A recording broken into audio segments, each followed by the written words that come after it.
Today, we're going to dive into a story that's about 2,000 years old, but you'll see, it feels like it could have been written yesterday. It comes from a Buddhist teaching that uses this one single powerful metaphor to lay out a kind of map of the human mind and our journey of trying to get better. I mean, who hasn't felt that way, right? That feeling of just being completely overwhelmed, fighting just to stay afloat with everything life throws at you. Well, it turns out the Buddha used this exact idea, people in water, to explain the different stages of our inner struggles and, more importantly, our path to freedom.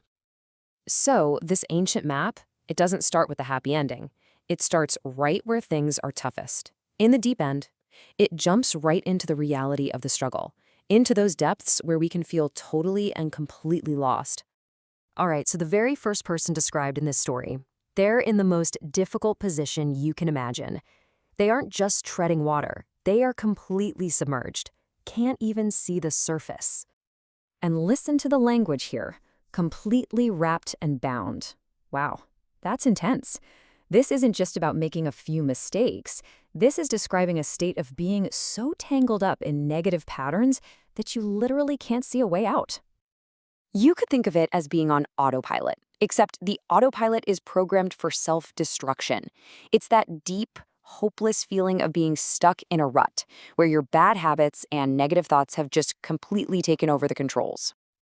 But then, a little glimmer of light appears. With the second person in the story, something really important changes. Now, they're still struggling, absolutely, but for the first time, there's a desire to reach the surface.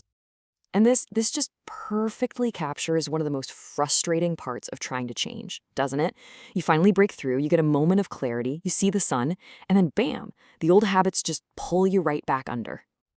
What's different is that this person has faith. They believe a better way is possible. They also have what the text calls moral shame, which is just a healthy way of recognizing, hey, I can be better than this. So they want to change, they try to change, but they just haven't built up the strength yet. It's that classic one step forward, two steps back dance. Okay, but this is where the story gets really hopeful. We're at a huge turning point. This is where the desperate struggle starts to become real, lasting progress. It's the moment someone learns not just how to break the surface, but how to actually stay afloat. Now, the next two people are super important to look at together because the difference between them is really subtle, but it's the whole ballgame. It's the shift from a temporary win to a permanent change. So look at this. The third person gets their head out of the water and looks around. They see the shore, they see the sky, they see that a different life is possible. But it's shaky. The fourth person, though, they get their head out of the water and they stay there. The text is clear, they will never sink again. That's a monumental shift. So how on earth do they do that? Well, according to this map, that permanent change is locked in by three key things. First, faith. That solid confidence that yes, a better way is possible for me. Second, that moral shame again, that healthy inner drive to improve. And here's the secret sauce, diligence. We're talking about consistent, mindful effort. That's what turns the wish to change into the reality of change. This fourth person gets a really cool title, a stream enterer. It's like they've finally gotten out of the chaotic, churning water and found a steady current that's carrying them straight to the shore. The journey's not done yet, but their destination is now guaranteed. Can you just imagine the relief and hope in that? Okay, so you're stable. You're not sinking anymore. What's next? Well, the last part of the parable isn't just about survival. It's about actively swimming toward the shore, swimming towards complete and total freedom. This final part of the journey has three main stages. Each one represents a much deeper level of freedom from all the stuff that causes us to struggle in the first place.